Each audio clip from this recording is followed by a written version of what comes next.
El tema de hoy lo hemos titulado Un nuevo sacerdocio y un mejor pacto. Un nuevo sacerdocio y un mejor pacto. Quizá algunos de ustedes en algún momento se pregunten, bueno, ¿a dónde nos lleva esto de estar estudiando un libro específico de la Biblia? O a lo mejor ya ha comprendido la esencia del mensaje. Pero es importante darnos cuenta que es el Espíritu de Dios hablando hoy a nuestras vidas a través de esta palabra revelada y escrita. En su tiempo, esta palabra fue escrita y dirigida a un grupo de creyentes de origen judío, judíos que se habían convertido a Cristo y que estaban ahora viviendo un tiempo de persecución, de aflicción, que estaban en situaciones de quebranto, de necesidad, fuera de su lugar de nacimiento. Habían sido realmente expulsados y perseguidos. A ellos está dirigiendo la carta, porque en medio de esas circunstancias, igual vivimos el día de hoy, en medio de circunstancias de aflicción, de quebranto, de enfermedad, de necesidad, muchas veces el deseo de los creyentes es volver atrás. Es decir, creo que estábamos mejor donde estábamos antes. Este es un pensamiento que va en contra del plan y el propósito de Dios, pero que está presente en la Escritura. ¿Se acuerdan desde Israel? ¿Qué decía Israel cuando estaba en el desierto? ¿Para qué nos sacaste de Egipto? Mejor sería regresarnos. Allá teníamos ollas de carne, allá teníamos cebollas y ajos. Con eso se conformaban, ¿verdad? Querían regresar atrás. ¿Qué sucedió en este tiempo en que está escribiendo el autor de los Hebreos y en que estaba ya la iglesia naciente en varias ciudades de diferentes naciones allá del Medio Oriente? Pues que había persecución por parte del judaísmo y por parte del Imperio Romano. Y había quebranto, y había escasez, y había hambre entre los nuevos creyentes. ¿Cuál fue el pensamiento que empezó a cruzar a sus mentes? Estábamos mejor allá. Antes de conocer a Jesucristo, estábamos mejor allá. Entonces, ¿no será mejor regresarnos al judaísmo? Volver a las prácticas religiosas, volver al ritual, volver a los sacrificios. Porque además, en ese tiempo que se está escribiendo esta carta, el templo aún permanecía. El templo de Jerusalén no había sido destruido. Y el templo es el centro de la fe y la cultura judía. Yo quiero que esto lo tengamos presente. Para ellos, la cultura del templo era lo más importante y valioso. Era la esencia de su identidad. Porque para ellos ese era el lugar de la presencia de Dios. Para ellos ese era el lugar de la justificación a través de las obras y del sacrificio. Para ellos ese era el lugar del encuentro de adoración con Dios. Ese era el lugar donde se encontraban con los mediadores, los sacerdotes, los levitas. Estaban mejor allá, decían ellos. Antes de conocer a Cristo, vivíamos en esas condiciones. Hoy que estamos en Cristo, hoy somos perseguidos. Hoy somos gente que está en escasez. Y ahora no podemos ya ir al templo. Ya no tenemos un templo. Ya no tenemos un sacerdote mediador que venga y nos haga un sacrificio. Todo esto pasaba por sus mentes. Esto mismo nos debe llevar a nosotros a revisar si lo que estamos estudiando, lo que estamos descubriendo en la carta de los Hebreos, nos lleva a revisar cómo es nuestro culto, cómo es nuestra práctica religiosa el día de hoy. ¿Tú sabes por qué hacemos lo que hacemos cada domingo? ¿Por qué tiene el orden que tiene? ¿Por qué empezamos con oración, con alabanza, con cantos después más suavecitos? Es alguien ahí, 3 rápidas y 2 lentas, y con eso ya terminamos la adoración, ¿verdad? ¿Por qué oramos? ¿Por qué levantamos ofrendas y diezmos? ¿Por qué tenemos este tiempo de enseñanza de la palabra? Esto que estoy diciendo es el orden de culto. Este orden de culto era diferente en el templo judío. Era diferente la manera en que ellos adoraban, porque estaba totalmente establecida por la ley de Moisés. Era la ley de Moisés la que les decía quiénes podían ser sacerdotes. Solamente la tribu de Leví, solamente los descendientes de Aarón. Nadie más podía ser sacerdote o levita en el templo. Y la ley les decía qué había que hacer en el templo, cómo había que llegar, cómo había que presentarse. Había que escoger su animalito, había que llevarlo sin mancha y sacrificarlo delante del sacerdote para ser justificado en sus faltas y pecados. Un inocente debía de morir y la sangre de ese animalito iba a limpiar el pecado de aquella persona que la había presentado. Y para que el sacerdote pudiera recibir los animalitos en sacrificio que llevaban las personas del pueblo, tenía primeramente que haber escogido él un animal también, sin defecto, y haberlo sacrificado por sus propios pecados. Porque los sacerdotes eran hombres, habían sido sacados de entre los hombres. Todo esto era un culto y una adoración imperfecta, dice el autor de Hebreos. Era imperfecta, era débil, porque no podía justificar permanentemente al pecador. No podía limpiar la conciencia de pecado. En otras palabras, no eran salvos. ¿Sí? La salvación mediante los sacrificios y las obras y una adoración basada en la ley y guiada por hombres mediadores no era suficiente para que las personas fueran salvas. Solamente era un culto y una adoración repetitiva que había que estarla haciendo continuamente, porque una vez que presentaban su sacrificio, que eran perdonados de sus pecados en ese momento, salían al mundo y seguían viviendo de la misma manera. Y nuevamente se llenaban de faltas, de errores, de culpa, de remordimiento, y había que nuevamente ir al templo a presentar otro animalito. Entonces ahora nos damos cuenta por qué tenían tantos rebaños. Los judíos eran muchos sacrificios de becerros, de corderos, de chivos. Todos esos animalitos se presentaban para poder ser sacrificados.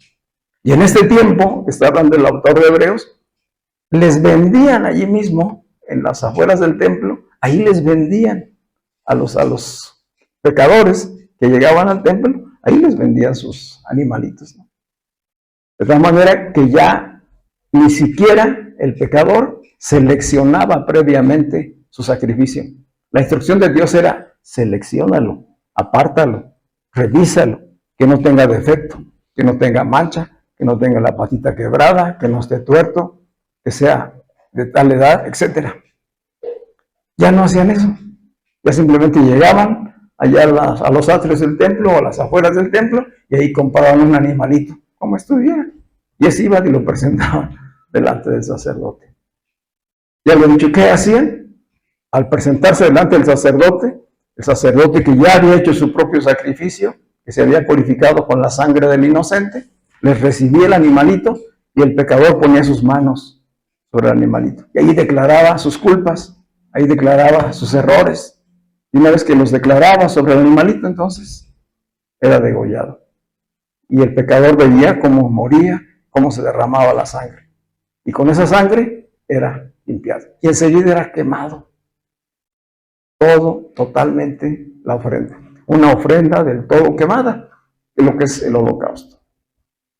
Estoy hablando de un orden sacerdotal, que es el orden de Aarón, que es lo que nos muestra el escritor de Hebreos, y estamos hablando de un orden de culto, ¿sí? Cómo se llevaba a cabo la adoración, y una adoración establecida totalmente en la ley. Pero dice el autor de Hebreos, y eso es en lo que estamos entrando hoy, dice, ha habido un cambio. Hubo un cambio trascendental en el momento que apareció Cristo, el Mesías profetizado, anunciado. Hubo un cambio radical cuando Él fue a la cruz. y murió y resucitó y ascendió al cielo. Porque entonces Él se presentó como el sacerdote y como la ofrenda. Él fue el sacerdote y la ofrenda perfecta para la salvación, para la justificación. ¿Estamos bien ahí? Sí. Entonces dice el capítulo 7, habíamos visto hace 8 días, que se revela el misterio del sacerdocio de Melquisedec, un personaje misterioso, pero que en este capítulo 7 ya el autor de Hebreos nos muestra realmente quién es Melquisedec. ¿Quién es Melquisedec como sacerdote y como rey? Y que en realidad nos muestra que hay un orden sacerdotal superior, que es al que pertenece Jesucristo. Jesucristo es sacerdote según el orden de Melquisedec. No es según el orden de Aarón, no es según el orden levítico. Es un orden superior. ¿Por qué superior? Porque Melquisedec no tenía antecedentes de su origen. O sea, sin linaje, sin lugar de nacimiento. O sea, fue de pronto que él apareció. Pero fue reconocido como sacerdote del Dios Altísimo y rey de Salem, rey de paz y rey de justicia. Esa es la revelación de quién es Melquisedec, que es la figura de Cristo allá en un encuentro con Abraham. Allá se encontró con Abraham. En el libro de Génesis, capítulo 14, viene narrado todo esto. Un anuncio profético de lo que sería el sacerdocio de Jesucristo. Ya establecimos que el sacerdocio, la palabra sacerdote, quiere decir aquel consagrado para realizar las cosas espirituales. No cualquiera podía hacerlo. No cualquiera podía presentar obras y acciones de tipo espiritual, de consagración delante de Dios. Solo los elegidos. Y el elegido, en principio, fue Aarón. Pero aquí nos revela el autor de Hebreos que ya había habido un sacerdote eterno desde antes. ¿Desde cuándo? Desde antes de que existiera el mundo. Ya había un sacerdote del Altísimo. Ese Melquisedec es Jesucristo mismo. ¿Sí vamos bien hasta ahí? Y dice el autor de Hebreos que este sacerdote del Dios Altísimo, figura de Jesucristo, es confirmado que hay un orden universal, eterno, establecido por Dios mediante juramento. Jesús, que fue hecho semejante a los hombres, pero sin pecado, perfecto en obediencia y eterno, mediante su sacrificio en la cruz, se reveló. Se reveló como el sacerdote y el sacrificio perfecto. ¿Para qué? Para nuestra perfecta salvación y justificación. ¿Nuestra qué? Perfecta justificación y salvación. Una sola vez y para siempre.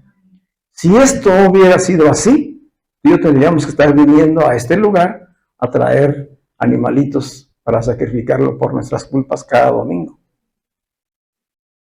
Si fuéramos judíos, sí. Ahora, los que no son judíos, de todas maneras, asisten a un sacrificio espiritual cada domingo en ciertos lugares. Solamente que ahora es con símbolos. Vamos dándonos cuenta del trasfondo que tiene esto. Jesucristo es pues el sacrificio perfecto para nuestra salvación y justificación, porque Él es el sacrificio, es el Cordero de Dios que quita el pecado del mundo y es el gran sumo sacerdote. Las dos cosas reunidas en Él. Esto era algo imposible de hacer en el antiguo pacto. Esto era algo imposible de hacer en el tabernáculo. Aquello solamente era un templo temporal, un orden que iba a ser sustituido, que anunciaba con figuras y con sombras lo perfecto que Dios revelaría más adelante en Cristo. Así que al aparecer Cristo, llevar a cabo su sacrificio y su resurrección, en realidad vino un gran cambio de sacerdocio, un cambio de culto, de adoración a Dios, y por lo tanto requería un nuevo pacto, requería una nueva ley. Esto es lo que vamos a ver el día de hoy. Es decir, el sacerdocio que ya existía estaba basado en un pacto. ¿Cuál era ese pacto? Un pacto de Dios condicionado que estaba basado en la sangre de animales inocentes. En el pacto siempre hay sacrificio de sangre. Ha de morir un inocente para que pueda confirmarse el pacto. Ese es el antiguo pacto que hizo Dios con Israel a través de Moisés. Un pacto de muerte que estaba basado en la ley del pecado y de la muerte, que responde a un principio. Toda alma que pecare, esa morirá. Esa es la sentencia de Dios. Toda alma que pecare, esa morirá. Pero en su misericordia les provee de un pacto. No te voy a matar a ti, a cada uno de los pecadores, no los voy a matar. Les voy a dar la oportunidad de que presenten un sacrificio delante de mí para justificarlos temporalmente. ¿Estamos bien hasta ahí? En Jesucristo es un solo sacrificio, una sola vez y para siempre. ¿Cómo es que los pecadores somos justificados? Por medio de la fe en Él. Ponemos nuestra fe en el gran sumo sacerdote, ponemos nuestra fe en el sacrificio perfecto que Él realizó, y eso, en la gracia y misericordia de Dios, nos perdona y nos limpia de todo pecado. ¿Cuántos dan gloria a Dios? Esto es lo que ha pasado en nuestras vidas. Por eso decimos, de acuerdo a la Escritura, ya no somos pecadores. ¿Lo puedes decir? Yo ya no soy un pecador. Yo soy un redimido de Dios. Fui redimido, perdonado, justificado. ¿Lo crees? No tengo que venir a hacer mandas, ni sacrificios, ni obras o cosas para justificarme delante de Dios. Quien lo hizo por mí fue Cristo. Y Él me ha dicho, tu cuenta está pagada. Yo la pagué. Yo la pagué por ti. No debes nada. No eres deudor delante de Dios. Esto era para que le diéramos aplausos al Señor. No los vemos muy ayudados. Esto es la obra de nosotros. Esto es lo que Cristo ya hizo. Si no fuera así, tú y yo seguiríamos bajo condenación. El que no ha sido justificado y perdonado está condenado a la muerte eterna, que significa separación total de Dios. ¿Te das cuenta? Jesucristo es nuestra vida. No solamente nos salvó y nos perdonó, es nuestra vida. Él vino a vivir en nosotros, mediante su Espíritu, para que seamos perfeccionados completamente en la vida cotidiana. Es decir, espiritualmente ya fuimos perdonados, limpiados, justificados. Pero como estamos aún en cuerpos carnales en este mundo, y es un sistema perverso lleno de pecado, estamos expuestos a faltas y pecados de manera constante. Pero el Espíritu de Cristo que nos habita nos lleva a mantenernos en una etapa de crecimiento y perfeccionamiento para que no volvamos a las tinieblas. ¿Sí? Pues la obra de ¿quién es? Del Cristo que nos habita. ¿Vamos bien todos hasta ahí? Sí. Bueno, entonces leamos la parte final de este capítulo 7 de Hebreos. Vamos a ir al versículo 18 y hasta el 28. Hebreos 7, 18 al 28. Dice, hay por una parte la abrogación del mandamiento anterior a causa de su debilidad. ¿A qué se refiere con el mandamiento anterior? A la ley. La ley de Moisés, la ley del antiguo pacto fue abrogada. Quiere decir que fue anulada completamente. Dice, ¿a causa? ¿Cuál fue la causa de que fuera anulada, abrogada la ley anterior? A causa de su debilidad e ineficacia. ¿Cómo era la ley? Débil e ineficaz. ¿Cómo eran los sacerdotes de ese tiempo? Débiles e ineficaces, porque eran pecadores igual que todos los hombres. Y eran mortales. ¿Sí? Dice, porque la ley de Moisés nada perfeccionó, sino que fue una introducción a una mejor esperanza. Es decir, la ley solamente anunciaba lo que vendría. ¿Quién es esa mejor esperanza? Cristo, por medio de la cual nos acercamos a Dios. Es importante cada palabra que dice aquí el autor de Hebreos. ¿Sí? ¿Cómo se acercaba el pueblo de Dios a buscar a Dios antes? Solo mediante sacrificios. Y solo lo podía hacer el sumo sacerdote. El pueblo no se acercaba a Dios. El pueblo llevaba sus ofrendas y sacrificios al sacerdote. Los recibían los levitas y el único que entraba al lugar santísimo en el templo era el sacerdote, que estuviera en turno en ese tiempo. Él era el único que entraba y lo hacía una vez al año. No entraba todos los días. Y cuidado si entraba a la presencia de Dios en pecado, porque ahí podía morir inmediatamente. Ahí era fulminado. Y el pueblo estaba temeroso afuera.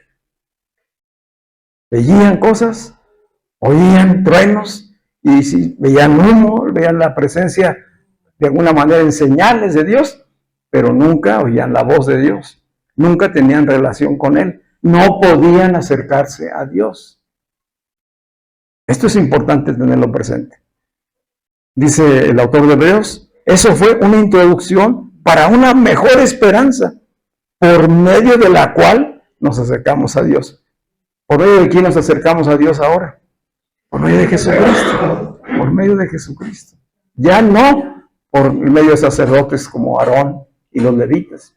Ya no por medio de sacrificios. Ya no en un lugar específico. Antes tenían que ir a donde estaba el tabernáculo. Si el tabernáculo o el templo se movía, allá había que ir. Hoy ya no. Dice el versículo 20, y por cuanto no fue sin juramento, o sea, esta esperanza por la que hoy nos acercamos a Dios, no fue sin juramento. Dice el 21, porque los otros sacerdotes, ciertamente sin juramento, fueron hechos sacerdotes. Pero con el juramento del que le dijo, juró el Señor y no se arrepentirá. Tú eres sacerdote para siempre. Estas son palabras del rey David en el Salmo 110:4. ¿Qué dice? Juró el Señor. ¿Quién juró? Dios. Juró el Señor y no se arrepentirá. Le dice, tú eres sacerdote para siempre. ¿A quién le dice eso? Al Hijo, a Jesucristo. Tú eres sacerdote para siempre.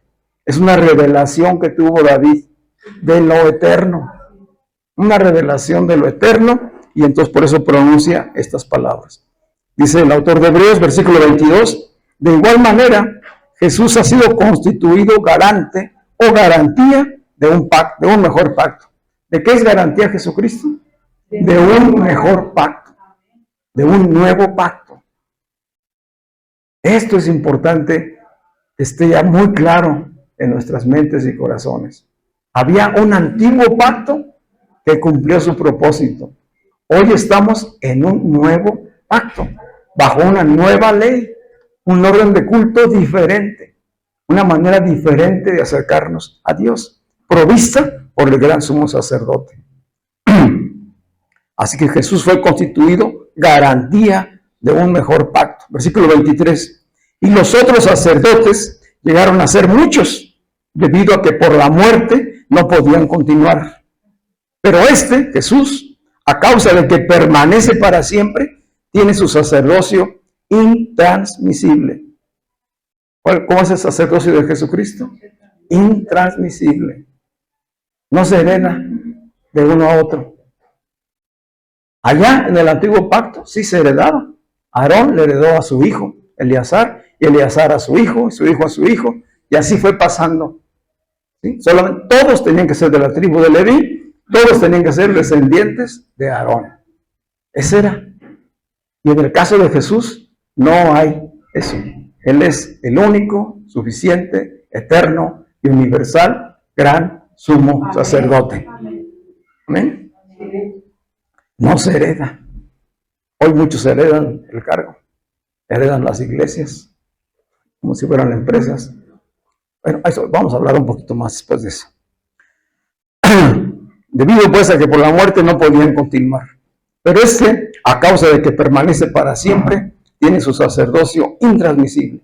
por lo cual puede también salvar perpetuamente a los que por medio de él, de Cristo, se acercan a Dios. Puede salvar perpetuamente, viviendo siempre para interceder por ellos. Ese es el sacerdocio que tenemos hoy.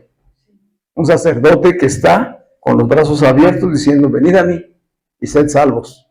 Él puede salvar perpetuamente. ¿Qué significa salvar perpetuamente? Perdonar los pecados, justificar, limpiar la conciencia de pecado del pecador para que ahora sea hijo de Dios. No solamente sea justo, sea hecho hijo de Dios. Y por eso Él vive para siempre intercediendo por aquellos que ya están en Él. Porque tal sumo sacerdote, dice el versículo 26, nos convenía. ¿Cómo era ese tal sumo sacerdote? Santo, inocente, incontaminado, separado de los pecadores y exaltado por encima de los cielos, que no tiene necesidad cada día, como los sumos sacerdotes, de ofrecer primero sacrificios por sus propios pecados y después por los del pueblo, porque hizo esto de una vez por todas, ofreciéndose a sí mismo. ¿Cómo lo hizo Jesús? Una vez y para siempre. ¿Entiendes por qué no podemos nosotros ni debemos hacer mandas, ni sacrificios, ni promesas, ni pactos personales con Dios? Porque son insuficientes, son inútiles. Dios solamente acepta y ve un solo sacrificio, el de su Hijo. Todo lo que hagamos nosotros es vano. Si no lo estamos haciendo en Cristo, todo eso es inútil. Que te portes bien, que ayunes, que leas la Biblia, que ores. Si no lo haces desde el Espíritu de Cristo, es inútil. ¿Nos damos cuenta? Dice, Jesús hizo esto de una vez y para siempre, ofreciéndose a sí mismo. Porque la ley constituye sumos sacerdotes a hombres débiles, pero la palabra del juramento, que es después de la ley, constituye al Hijo, el cual es hecho ya perfecto para siempre. ¿Cuándo vino el juramento? Dice después de la ley. En el Salmo 110:4, que es la revelación que tiene David, fue muchos años después de que había sido dada la ley a Moisés. Sin embargo, esta revelación que recibe David es algo que estaba sucediendo en lo eterno. Esta es la mente que debemos tener los hijos de Dios. No nos movemos solamente en el tiempo cronos, nos movemos en lo eterno. Hoy estoy hablando cosas espirituales que no tienen una expresión inmediata en lo natural, pero que además han sido eternas en la revelación de Dios. Por eso es Dios hablando a tu vida hoy, hablando a mi vida también, hablándole a la iglesia.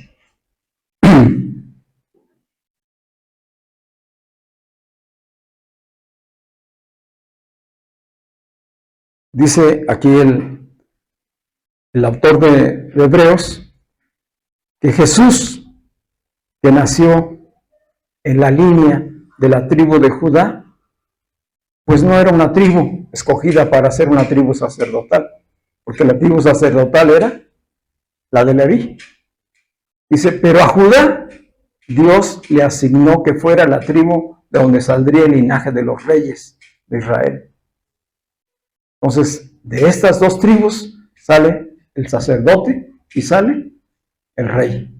Reyes y sacerdotes, cada uno en diferente tribu. Cada tribu, Judá y Leví, tenía su propia asignación. Y no podía el sacerdote en el antiguo pacto ser rey, ni el rey podía ser sacerdote. Eran oficios separados.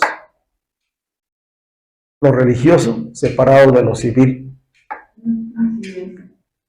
¿Conoces eso en la actualidad? ¿Y cuál es el origen de separar los poderes? Poderes, de separar poderes de gobierno, de autoridad. Es Dios quien lo estableció. Entonces, todo el Antiguo Testamento, el Antiguo Pacto, Israel vivió esta experiencia de tener sacerdotes, de tener profetas y de tener reyes. Estas eran las autoridades que lo gobernaban, pero separados. Sin embargo, lo que vemos en la revelación de Génesis, en el encuentro de Abraham con Melquisedec, es que Melquisedec es rey y es sacerdote. Y es mucho antes de la ley de Moisés. Dice, este era sacerdote del Dios Altísimo, rey de justicia y rey de paz. Es decir, ¿quién tiene la supremacía? ¿Quién es el único que puede reunir en sí mismo lo espiritual y el gobierno en lo natural? Cristo. Melquisedec anunciaba a Jesucristo, el Rey de Reyes, Señor de Señores y gran sumo sacerdote. Cristo reunió en sí mismo tanto el ser rey como el ser sacerdote. ¿Sí nos damos cuenta? Por eso dice el autor de Hebreos, ya lo habíamos leído esto en Hebreos 1:8. Hebreos 1:8 dice, pero respecto al Hijo, respecto a Jesús, dice estas palabras, tu trono, oh Dios, es por los siglos de los siglos. Cetro de equidad es el cetro de tu reino. ¿De quién está hablando? Salmo 45:6, de Jesús como rey, desde la eternidad, desde el siglo y hasta el siglo, dice el salmista, tú eres Dios, Rey de reyes y Señor de señores. Dice Hebreos capítulo 5, versículos 5-6. Así también el Mesías no se glorificó a sí mismo haciéndose sumo sacerdote, sino el que le dijo, mi hijo eres tú, yo te he engendrado hoy. Como también dice en otro lugar, tú eres sacerdote para siempre, según el orden de Melquisedec. Es decir, lo que el autor de Hebreos viene diciéndonos es que en Jesús fue resumido, fue unido las dos cosas, el gran sumo sacerdocio y el reinado. Él es rey y es sacerdote. ¿Cómo serán los hijos de Dios? Estamos llamados a ser reyes y sacerdotes. No en términos humanos, en términos espirituales. Toma nota de eso. Así que un orden sacerdotal perfecto requería pues un mejor pacto y una nueva ley. Ya no un pacto de sangre hecho continuamente a través de sacerdotes humanos, terrenales, que morían y tenían que estar siendo sucedidos constantemente. Se requería un nuevo pacto. Pero como pacto, ¿qué iba a ser? Tenía que ser también un pacto de sangre. ¿Cuál fue el nuevo pacto de sangre? El nuevo pacto de sangre fue hecho en Cristo. Dice Mateo, capítulo 26, versículos 27-28. Está Jesús en la última cena con sus discípulos y les dice, este es mi cuerpo que por vosotros será entregado. Y partió el pan y se los dio. Dice, y luego tomó una copa y se las acercó. Dijo, beban de ella. Esta es mi sangre, sangre del nuevo pacto, que será derramada por muchos para el perdón de los pecados. ¿Cuál es el nuevo pacto? El nuevo pacto es en el Cordero de Dios, que quita el pecado del mundo. El nuevo pacto está soportado en la sangre misma de Jesucristo. La sangre de Jesucristo nos limpia y purifica de todo pecado. No solamente superficialmente, nos limpia de la conciencia de pecado. Sobre esto vamos a profundizar más adelante. El sacrificio de Cristo por nosotros nos limpia de la conciencia de pecado. No nos limpia solamente de las obras muertas, no nos limpia solamente de los errores cometidos de manera cotidiana. Es una purificación interior, una nueva naturaleza para que por medio de la fe vivamos como hijos de Dios. Así que Jesucristo, el sacerdocio perfecto, Él salva perpetuamente y intercede por cada uno de nosotros. Decíamos que, como dice el autor de Hebreos, la ley, el mandamiento fue abrogado. En términos jurídicos, la abrogación Es una acción legal que deja sin efecto jurídico todo un cuerpo legislativo. Es decir, la ley del antiguo pacto, la ley de Moisés, quedó sin efecto jurídico a partir de que Cristo murió y resucitó. Allí hubo un nuevo pacto y hubo una nueva ley. Ya no estamos bajo la ley del pecado y de la muerte, dice Pablo. Hoy nos regimos bajo la ley del Espíritu de vida en Cristo Jesús. La ley del Espíritu de vida en Cristo Jesús me ha librado de la ley del pecado y de la muerte. Es una ley superior, mucho más excelente. Es un nuevo pacto perfecto, con más grandes y poderosas promesas, muy superior a lo limitado que era el antiguo pacto. ¿Nos damos cuenta de eso? Lo que quiero que tomes en cuenta es que cada pacto tenía soportada su fundamento en una ley. Es importante porque nosotros no estamos familiarizados con lo jurídico más que cuando tenemos que enfrentarnos a algún pleito legal. Y entonces contratamos un abogado para que él se haga cargo. Pero ¿cuántos entienden de leyes? Sin embargo, estamos regidos. Conozcas o no conozcas las leyes, estamos regidos por leyes. ¿Sí? Como ciudadanos mexicanos y como hombres habitantes de la tierra, regidos por leyes naturales, las conozcas o no las conozcas, establecidas por Dios. Dios es un Dios de leyes. Él es juez eterno. Y nunca hizo nada sin tener un fundamento jurídico, un soporte. ¿Sí? Para el antiguo pacto dio una ley. Para el nuevo pacto es una ley muy superior. La ley del Espíritu de vida. La ley del Espíritu de vida. Eso está en Romanos 8. Romanos capítulos 8. Dice Pablo, hablando de Romanos, en Romanos 3:20, dice, ya que por las obras de la ley, ningún ser humano sería justificado delante de Dios, porque por medio de la ley es el conocimiento del pecado. ¿Cuál era el propósito entonces de la ley que fue dada a Moisés y a Israel? Que se conociera el pecado. El propósito de la ley era que conocieran el pecado. Era que conocieran el anuncio del sacrificio perfecto que vendría con Jesucristo. Era una ley temporal. Era un tabernáculo temporal. Eran sacerdotes temporales. Dios escogió a Israel y todo lo que sabemos del pueblo de Israel en el Antiguo Testamento para que anunciara a las naciones del mundo quién es el verdadero Dios y cómo opera. Y cuál iba a ser el medio a través del cual iba a justificar y perdonar a toda la humanidad. Para eso escogió Israel. Para eso le dio esa ley. Pero todo era temporal. Eso temporal cumplió su propósito el día que el Mesías nació en esta tierra. Y comenzó a desarrollar su ministerio de acuerdo a la voluntad de Dios.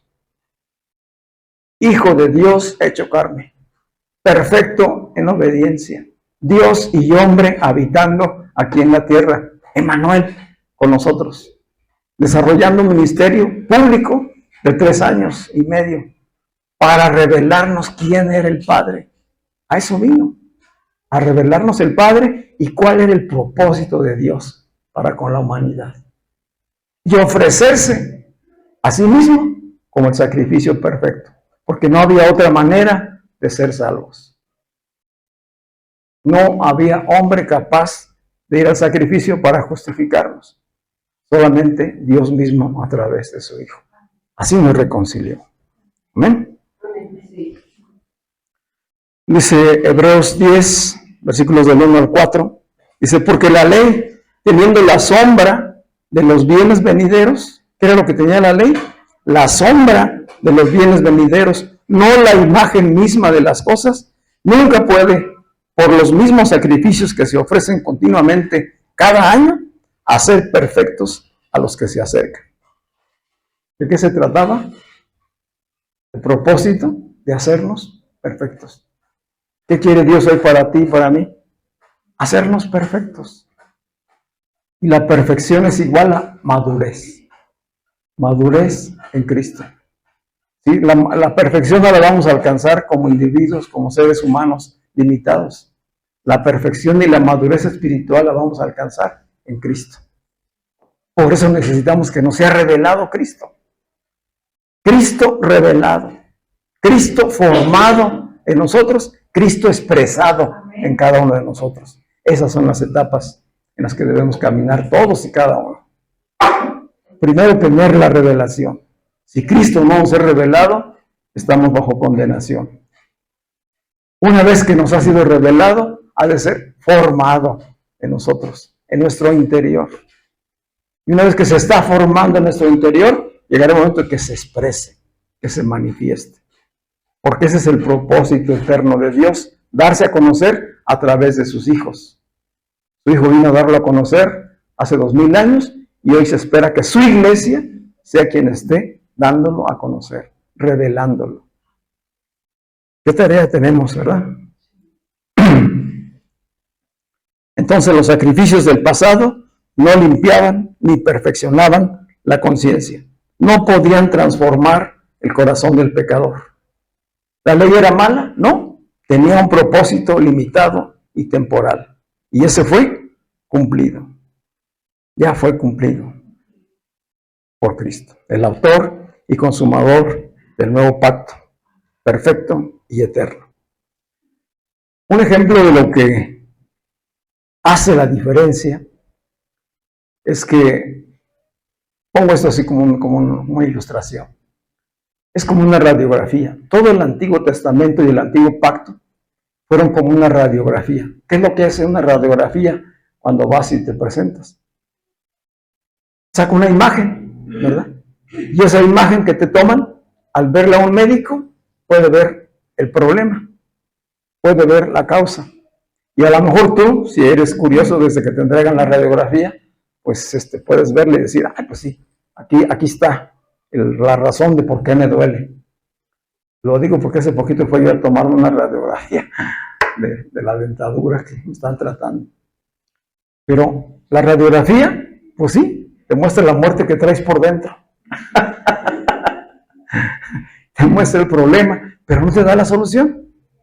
La radiografía no te da la solución. ¿Quién te va a dar la solución? El médico que la interprete, el especialista. Él es el que puede decir, esto se va a tratar de esta manera. Pero fue necesario tener esa radiografía del interior, ¿verdad? Así operó la ley en el Antiguo Testamento. Así operó el Antiguo Pacto. Fue como una radiografía que señalaba el problema. ¿Cuál era el problema del hombre? Es el pecado. Es y será siempre el problema más grande de la humanidad, el pecado. No los pecados. Los pecados son las acciones y errores que cometemos por causa de la naturaleza de pecado que heredamos, ¿verdad? Entonces, el diagnóstico, la radiografía dice, este es el problema, el pecado. Pero la solución de ese tiempo fue temporal. No resolvía, no perfeccionaba, no sacaba lo que estaba mal, hasta que vino Cristo. Cristo vino a resolver el problema del pecado. ¿Qué te estoy diciendo? Que el pecado ya fue resuelto. Que el pecado como problema de la humanidad ya fue resuelto. ¿Cuánto hace? Hace 2000 años. Mediante un nuevo pacto. Pero el mundo no lo sabe. Somos muy poquitos los que lo sabemos. Digo, en comparación a los millones de habitantes que tiene este mundo. Casi 8,000 millones. De esos 8,000 millones, ¿cuántos tienen ya a Cristo revelado? ¿Cuántos tienen a Cristo siendo formado? ¿Cuántos tienen ya la expresión de Cristo? ¿Qué ha hecho su iglesia? ¿Qué ha hecho la iglesia desde que Cristo murió y resucitó? ¿Qué ha hecho para que la humanidad hoy sepa, esté consciente de que el problema más grande, que es el pecado, ya fue resuelto? Y que podemos ser justos y vivir una vida justa si estamos en Cristo. y que para eso estableció la iglesia para este tiempo, para que su iglesia vivan y se desarrollen los justos hasta que maduren y expresen totalmente a Cristo. Para eso existe la familia de la fe. Y entonces esto que escribió el autor de Hebreos, lo escribió a aquellos creyentes que estaban en duda y debilitándose, y lo escribió ahí a la iglesia, para que nos revisemos, para que examinemos cómo opera la obra de la iglesia. Y lo que observamos es terrible. Porque en principio hay toda una historia que no hemos podido superar. Una vez que la iglesia de Cristo, la iglesia naciente de la que habla el libro de los Hechos, fue cooptada por el Imperio Romano, por el emperador Constantino, de manera específica, coartó la obra del Espíritu y encerró a la iglesia del Dios viviente, del Espíritu libre, en templos, en catedrales, y le puso una estructura institucional política. Hombres y mujeres que no eran nacidos de nuevo, que no eran el pueblo de Dios, comenzaron a dirigir la iglesia. ¿Cómo la dirigieron? Política e institucionalmente, bajo intereses económicos. ¿A qué se dedicaron? A malenseñar las escrituras. Empezaron a deformar la escritura. Usaron la religión para explotar a la gente. El Estado, representado por el emperador, concentró el poder de la iglesia y el poder gubernamental, y por lo tanto también el poder económico. ¿Hay algo parecido el día de hoy? Y gracias a Dios, en 1517 vino un monje que fue impulsado por el mover del Espíritu a cuestionar a la iglesia institucionalizada en ese tiempo. Ya casi 1000 años después. Pero Lutero, al presentar sus tesis para confrontar a la iglesia, dejó una parte pendiente. Se enfocó en la doctrina, se enfocó en la enseñanza y en la separación territorial de los reinos que tenía controlados la iglesia en ese tiempo. Sí, se suprimieron varias cosas del culto. Lo que antes era un culto de cantos gregorianos en latín, una misa en la que el que oficiaba el sacerdote la daba de espaldas al pueblo y el pueblo jamás entendía qué estaba sucediendo. Eso fue cambiado en algunas partes con la reforma protestante impulsada por Lutero. Pero quedaron cosas pendientes. No se modificó la estructura institucional. No se cambió de todo el culto. ¿Cómo era el culto?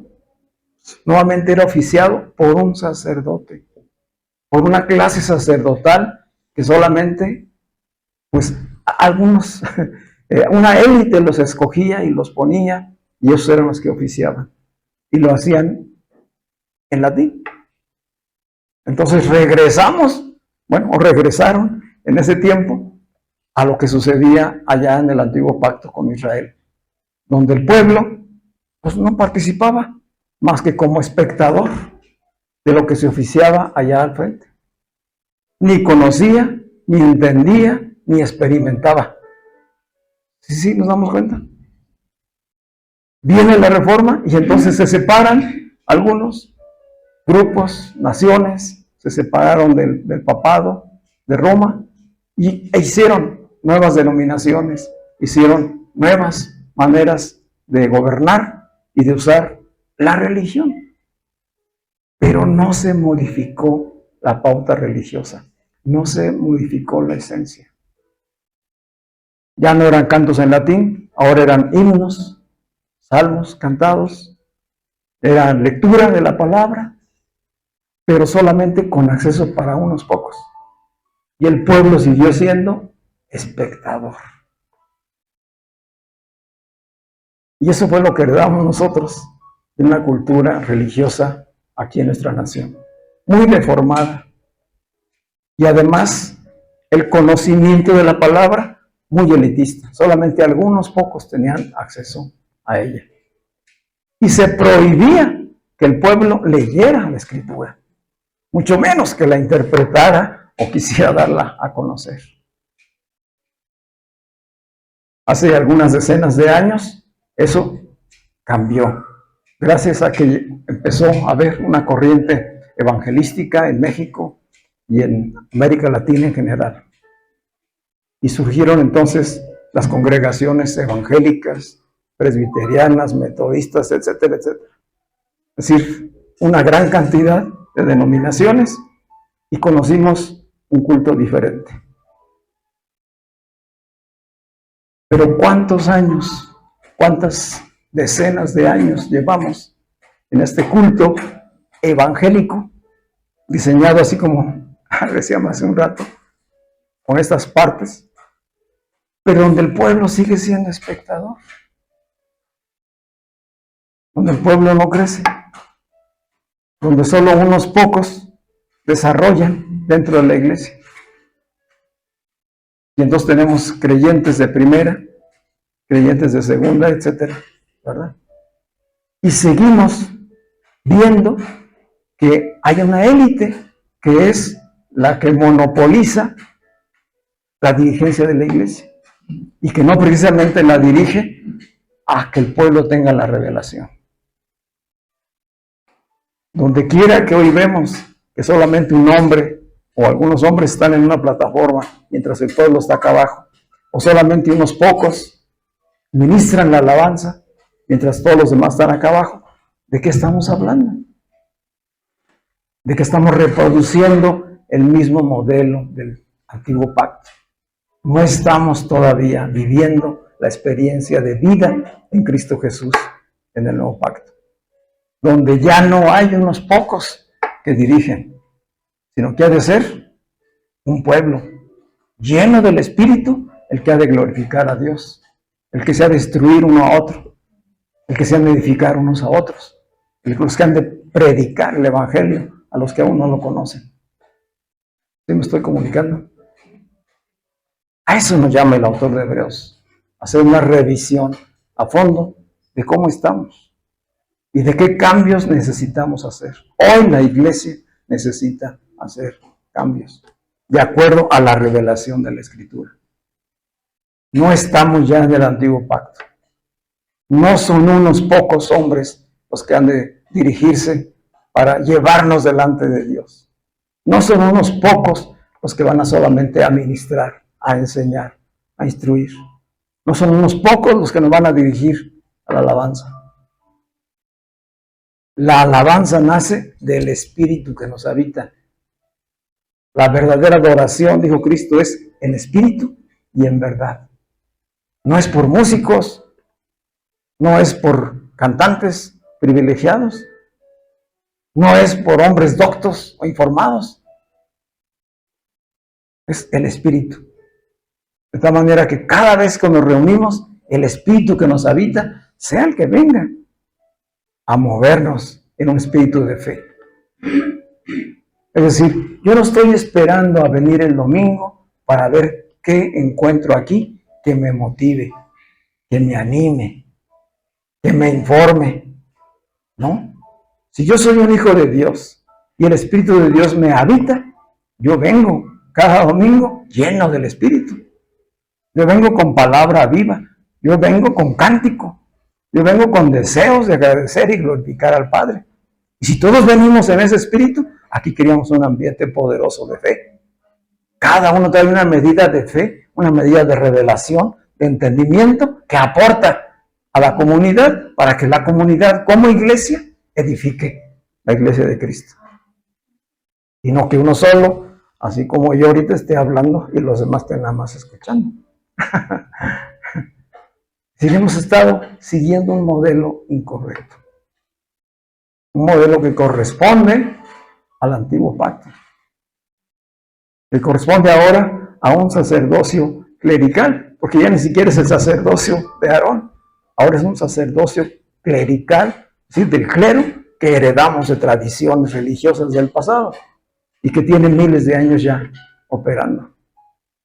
Bueno, cientos de años operando.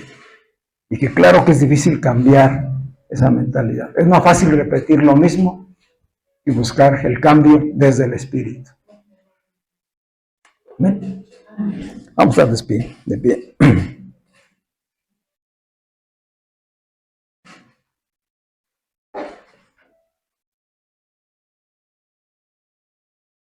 Esto que sucedió con el autor de Hebreos, dirigiéndose a aquellos judíos que habían creído en Jesucristo, fue impactante en su tiempo. Para el tiempo en que este escritor les habla a ellos, los judíos habían vivido 1600 años bajo el culto judío mosaico. 1600 años habían estado practicando un tipo de adoración y un culto regido por el antiguo pacto. Y ahora el autor de Hebreos les dice, hay un nuevo pacto. Aquello se terminó. Hay un choque.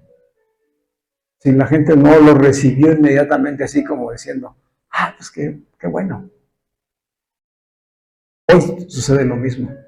A la hora que llegamos a la revelación, al entendimiento de lo que hoy Dios habla, hay un choque con nuestras tradiciones, nuestras costumbres, los hábitos que ya traíamos, el relacionarlo siempre todo con religión. Hoy hablamos de vida en el Espíritu. Cristo es nuestra vida. Él dijo, yo soy el camino, la verdad y la vida. Nadie puede venir al Padre si no es a través de mí. Yo soy el templo, yo soy el sacerdocio, yo soy el sacrificio, yo soy el único mediador y no hay otro nombre dado a los hombres en esta tierra bajo el cual podamos ser salvos. Solo Cristo salva. ¿Nos damos cuenta? Pues qué importante es tener la revelación de Cristo y ser guiados por su propia palabra. Porque sus palabras son espíritu y son vida. Y la iglesia de hoy ha de estar expectante por el mover del espíritu para una reforma y una renovación completa. Y realmente poder vivir la experiencia de la verdadera adoración. Y no experiencias emocionales, ocasionales. No solamente tener información bíblica, sino auténtica revelación de Cristo. ¿Cuántos dicen amén? Amén.